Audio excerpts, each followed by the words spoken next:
Hey everyone, Urea here, and today I'm coming at you with a topic that has really been a foundation of my research since the very beginning, and that is healthy mothers and babies. Did you know that the health of mothers and newly born babies are often the indicator of the health of the entire location? That is why it is so extremely important for us to prepare mothers before they actually become mothers on getting adequate nutrition to help support the life of a healthy baby. It is so surprising in a country as developed as the United States that infant mortality is still so prominent. Infant mortality is classified as the death of an infant before the age of 1. In 2014, over 23,000 babies died before their first birthday. Again, that is why it's so important for us women to make sure that we are getting the best possible health before becoming pregnant, during, and after.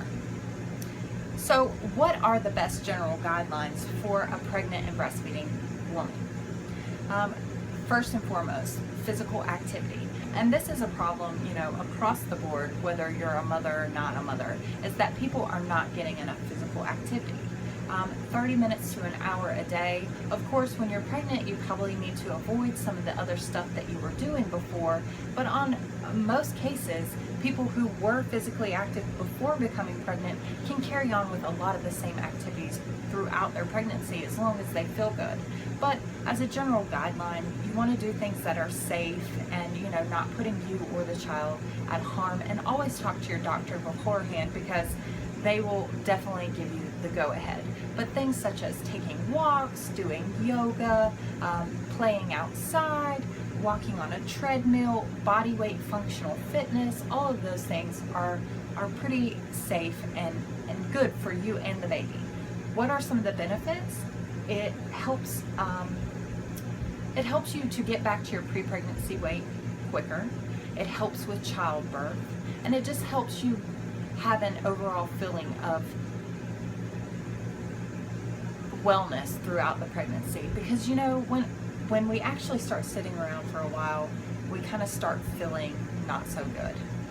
So the next general guideline is vitamin and mineral supplements. It is recommended that by most healthcare providers that women take a prenatal vitamin daily. This is along with eating a healthy, well-balanced diet. Breastfeeding mothers still require more nutrients, and that is why it's typically okay for them to continue taking the prenatal vitamin as long as they feel good. Make sure that the prenatal vitamin has folic acid. It is recommended 400 micrograms to reduce the chances of neurotube defects. The next thing on the list is caffeine. The safety of caffeinated drinks such as coffee, tea, and other things with caffeine in them are not really known if they're safe or not. So you kind of want to be making sure that you're watching your intake of them. Generally, 1 glass a day is probably safe. But of course, if you're feeling bad or it's making you feel worse while you're pregnant, talk to your doctor, and it might be advisable for you to stop drinking. Of course, a no-brainer, alcohol, tobacco, and other drugs. If you are pregnant, those things should be off the list for you completely. Do not use street drugs. Do not smoke cigarettes. It's not good for you or the baby. Do not drink beer, wine, liquor, alcohol, other alcoholic beverages, because the safety of them has not been determined. Like, we don't know what amount actually affects a baby. So it's just better to avoid them altogether. The weight gain during pregnancy, and this is a pretty hot topic because women are generally concerned about how much weight they gain, and that does, that is the nutrients that you're giving to the baby. Adequate weight gain during pregnancy is very important. You're more likely to have a healthy pregnancy and a healthy baby if you're eating a well-balanced diet throughout pregnancy and gaining a healthy amount of weight. For normal weight people, you want to gain anywhere from 25 to 35 pounds. If you're underweight, you want to gain a little bit more, anywhere from 28 to 40 pounds.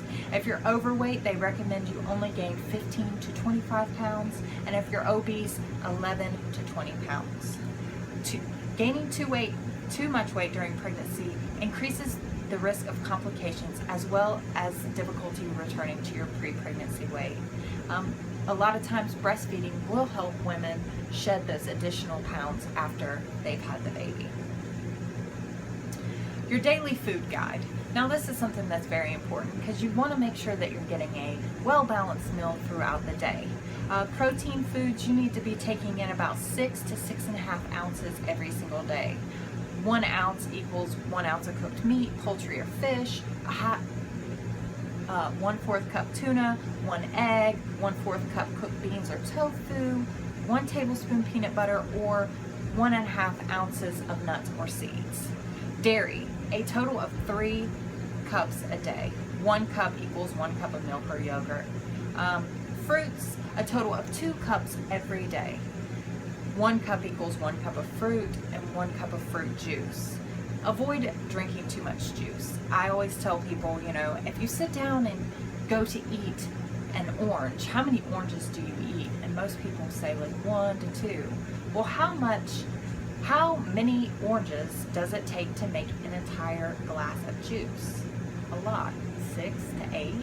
That's a lot of sugar taken in at one time. And if it's affecting you, it's affecting the baby as well. So limit that because you don't need excess sugar.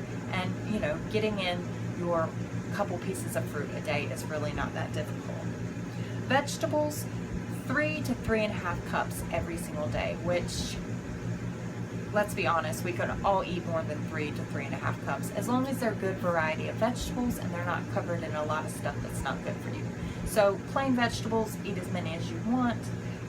1 cup of vegetable equals 1 cup of vegetables.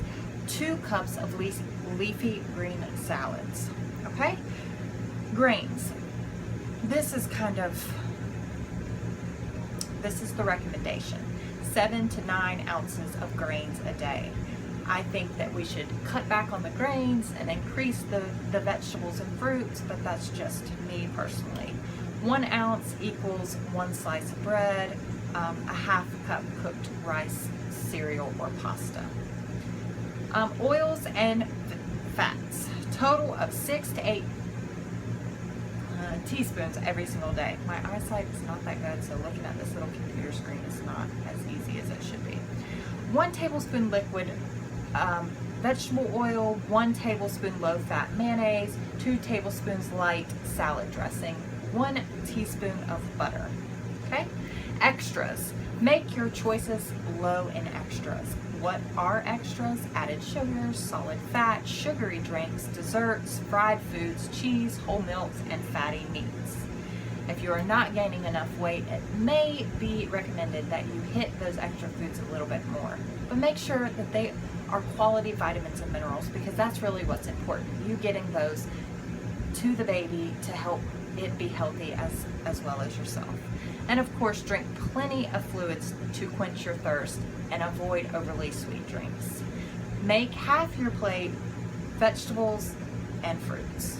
The rest, fat, grains, protein. This is a really big topic, and you know, it was something that is kind of scary. Food dangers. A lot of the pregnant women that I've spoke with really hadn't heard of this, so it's very important to get it out. Listeria. It is a harmful bacteria that grows on food that is left at room temperature or as raw. So anything like lunch meats, reheated food, food that's sit out, you want to make sure to heat it up to steaming hot every single time you eat it. And this was a big thing for me while I was pregnant because a lot of times I would want some kind of sub with just lunch meat on it or a hot dog, and those things that set at room temperature are probably not always the best for pregnant women. So if you order something like that, just make sure to have them heated up really steaming hot to kill off that bacteria if it's on there. Now this can be the same for salads made in the stores that contain meat, eggs, smoked seafoods, meat spreads, anything that's been on the counter buffet style. You just want to make sure that it's really hot. Okay? Eating fish. Now this is a really big topic because did you know that most Americans are deficient in fish in their diets, omega-3s? I had no idea, but it's true. So You want to make sure that you're eating at least 2 meals a week of fish, and you want these to be varieties that are low in mercury and high in omega-3 fatty acids. Each portion can equal up to about 6 ounces. Okay, now this is also, a hot topic because a lot of times prenatals include that DHA in the vitamin. However, I still recommend getting fish in your diet from a whole food source at least twice a week. Fish low in mercury and high in omega-3s are freshwater trout, mackerel, salmon, anchovies, sardines, oysters, herring, whitefish, light tuna, catfish, pollock, scallop, shrimp, tilapia. Just make sure that they're all well cooked, okay? And from good food sources, of course. As always, anything that may cause harm to the mother or child, just don't do it.